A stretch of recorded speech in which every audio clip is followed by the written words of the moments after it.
ఓం శ్రీ గురుభ్యో నమః. ఓం శ్రీ మహాగణాధిపతయే నేరవ. అందరికీ నమస్కారం. ఈ వీడియోలో 3 మార్చ్ 2026లో ఏర్పడే సంపూర్ణ కేతుగ్రస్త చంద్రగ్రహణం ఏ రాశుల వారికి ఎలాంటి ఫలితాలు ఇస్తాయో ఈ వీడియోలో తెలుసుకో. ఇంతకుముందు గ్రహణం గురించి తెలిపాను. ఇప్పుడు ఏ రాశుల వారికి ఎలాంటి ఫలితాలు లభిస్తాయో, ఎలాంటి ఫలితాలు ఉంటాయనే విషయాన్ని ఈ వీడియోలో తెలుసుకుందాం.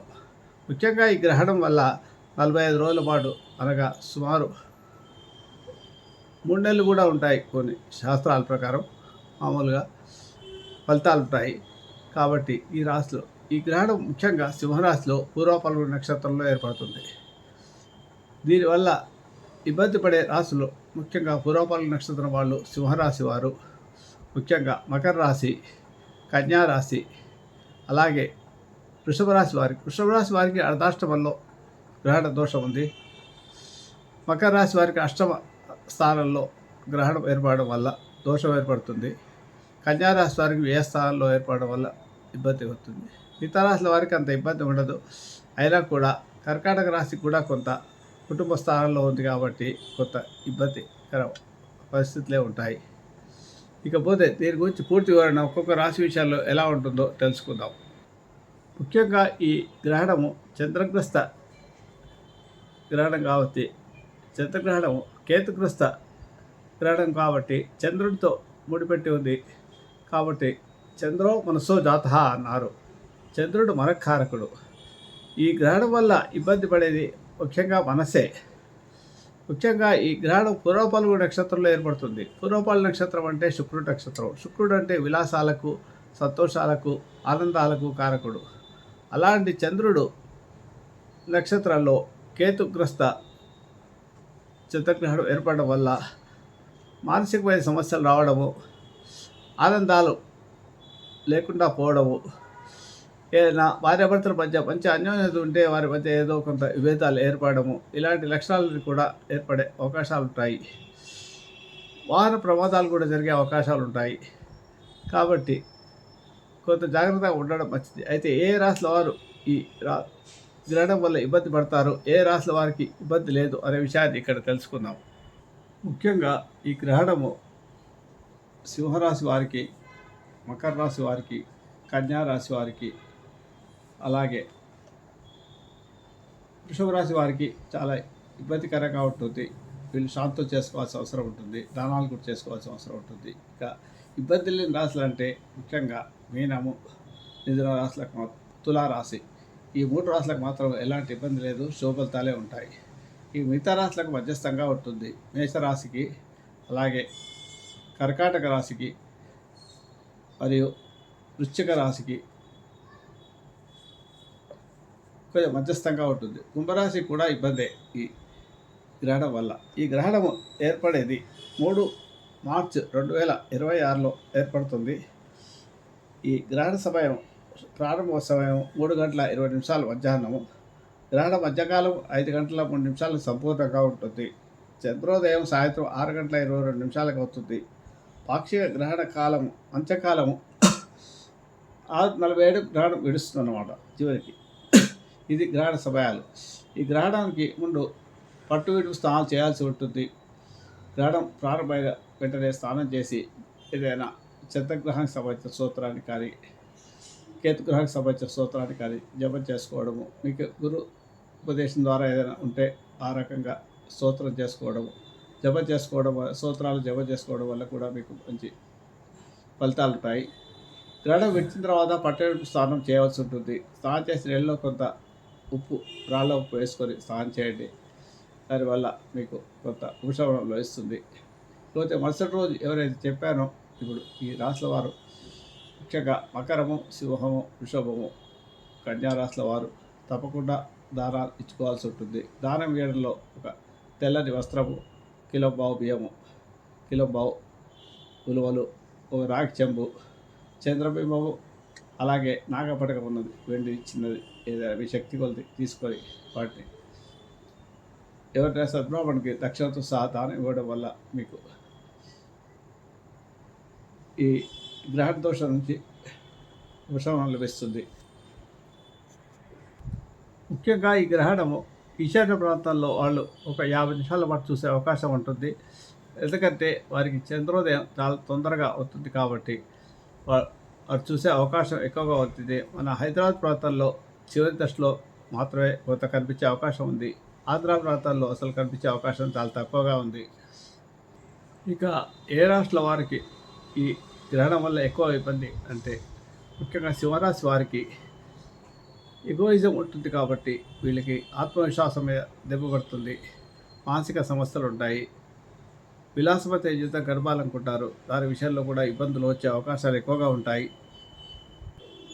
అనవసరమైన ఖర్చులు పెట్టకపోవడం, అధికారులతో కొంత విభేదాలు తెచ్చుకోకుండా ఉండడం, ఆందోళన పడకుండా ఉండడం, ఆవేశంగా ప్రవర్తించకపోవడం, ఇలాంటి విషయంలో జాగ్రత్తగా ఉండాల్సిన అవసరం ఉంటుంది. ముఖ్యంగా సింహరాశి వారికి అహం ఎక్కువగా ఉంటుంది కాబట్టి ఆ అహాన్ని అదుపులో ఉంచుకుంటే మంచిది. లేకపోతే అనవసరం ఉండదు. ముఖ్యంగా స్త్రీలతో కొంత ఇబ్బంది ఏర్పడే అవకాశం ఉంటుంది కాబట్టి స్త్రీలతో వ్యవహరించడం చాలా జాగ్రత్తగా ఉండడం మంచిది. 3 నెలల వరకు ఈ గ్రహం యొక్క ప్రభావం ఉంటుంది.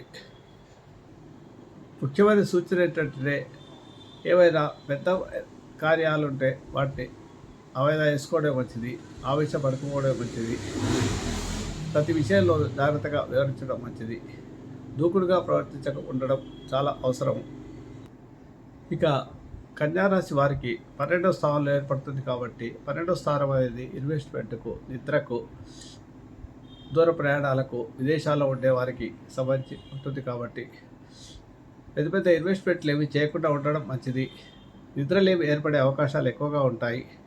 అనారోగ్య సమస్యలు వచ్చే అవకాశం ఉంటుంది. 12 స్థానం హాస్పిటల్స్, చికిత్సలు కూడా ఉంటాయి కాబట్టి అనారోగ్య సమస్యలు వచ్చే అవకాశాలు కూడా ఉంటాయి. హాస్పిటలైజేషన్ జరిగే వైద్యశాలలో చేర్చాల్సిన పరిస్థితి వచ్చే అవకాశాలు ఉంటాయి కాబట్టి ఆరోగ్యాన్ని జాగ్రత్తగా చూసుకోవడం మంచిది. విదేశాల్లో ఉండేవాళ్ళు ఎక్కువ పెట్టుబడులు పెట్టకుండా జాగ్రత్తగా ఉండడం మంచిది. ఇవి కన్యారాశి వారికి. ఇక వృషభ రాశి వారికి 4వ స్థానంలో ఏర్పడుతుంది కాబట్టి అర్ధాష్టమంలో కాబట్టి 4వ స్థానము కారకత్వాలు, వాహనాలు, తల్లి, సౌఖ్యము, ఇలాంటివి ప్రయాణాలు ఉంటాయి కాబట్టి ప్రయాణాల్లో జాగ్రత్తగా ఉండడం, వాహన కొనుగోలు విషయంలో జాగ్రత్త వహించడము, తల్లి ఆరోగ్య విషయంలో జాగ్రత్త పడడము, మానసిక ఆందోళన ఉంటుంది కాబట్టి సుఖ సంతోషాలు దూరంగా అయ్యే అవకాశాలు ఉంటాయి కాబట్టి సంతోషాలు, సౌఖ్యస్థానం కాబట్టి సౌఖ్యం దూరం పరిస్థితులు ఉంటాయి కాబట్టి జాగ్రత్తగా ఉండడం మంచిది. తల్లి ఆరోగ్య విషయంలో జాగ్రత్తలు తీసుకుంటే మంచి ఫలితాలు లభిస్తాయి. ఇక పోతే మకర రాశి.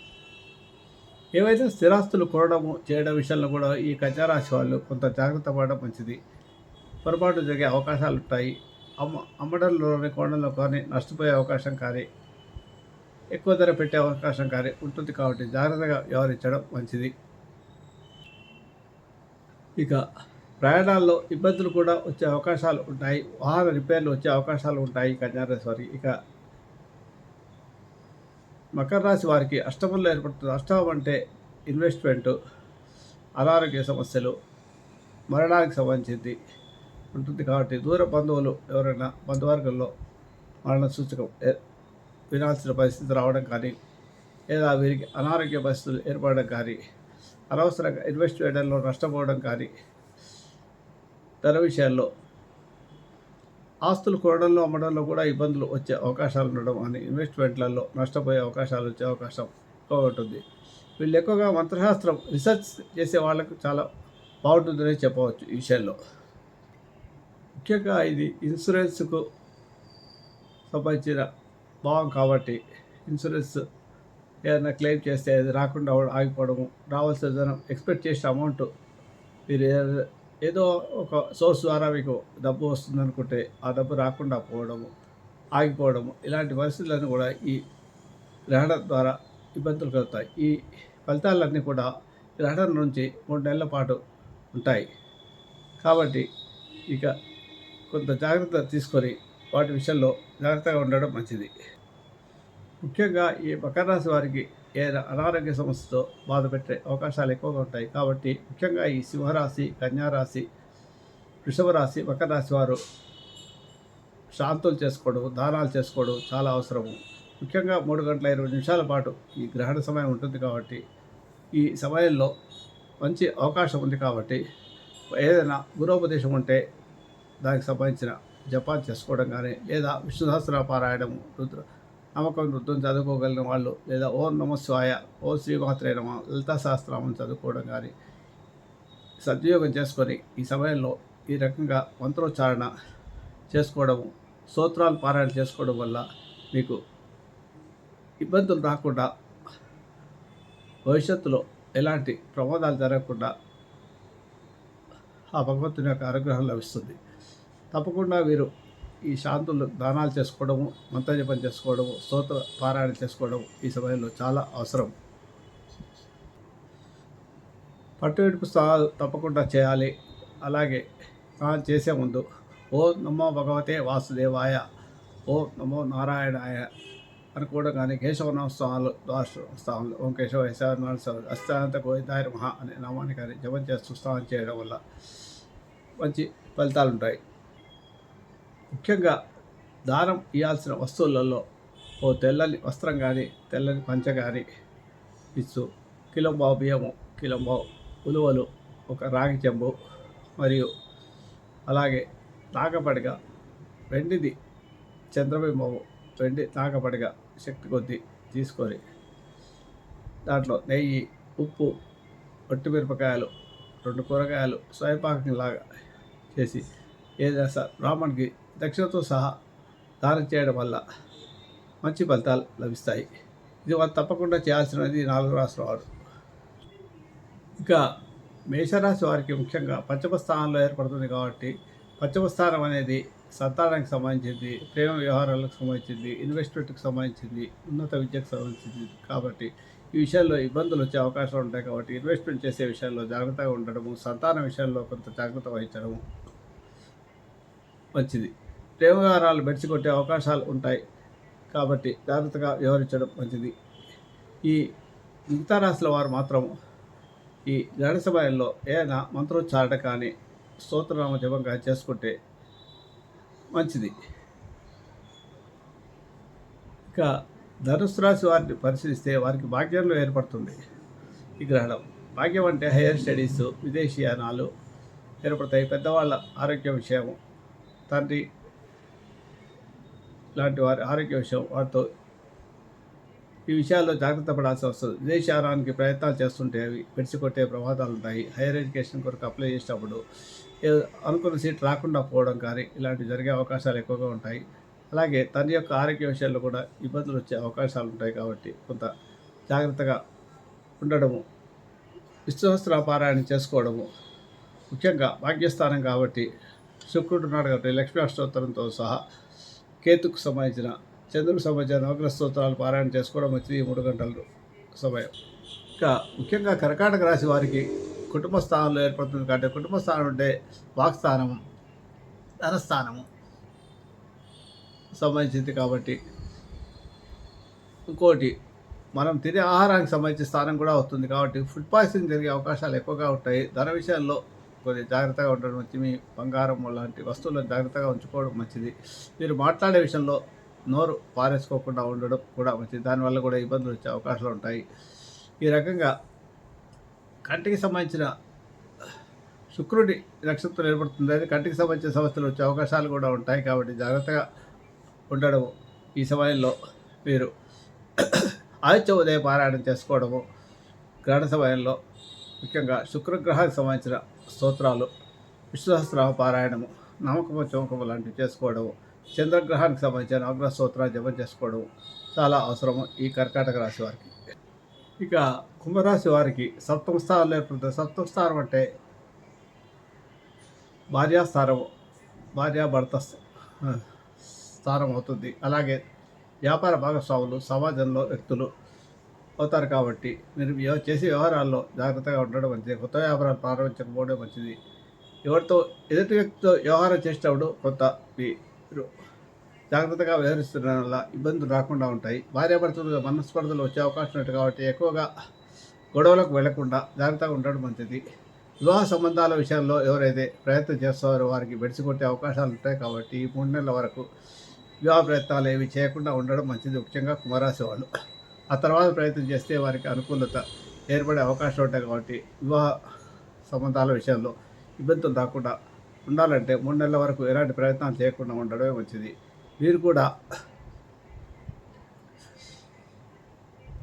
ఈ స్తోత్ర జపము, విష్ణు సహస్ర పారాయణము చేసుకోవడము, అలాగే అర్ధనారీశ్వర స్తోత్ర పారాయణం చేసుకోవడము ఈ సమయంలో, గ్రహానికి సంబంధించినది ఆదిత్య ఉదయ పారాయణ చేసుకోవడము, చంద్రగ్రహానికి సంబంధించిన స్తోత్రాలు, ముఖ్యంగా ఇది రాహుకేతుల యాక్సిస్లో ఉంది కాబట్టి దుర్గా సప్తశోకి కానీ శ్రీ లలిత సహస్రం కానీ ఈ సమయంలో పారాయణ చేసుకుంటే ఇబ్బందులు రాకుండా అమ్మవారి కృపతో కాపాడబడతారు.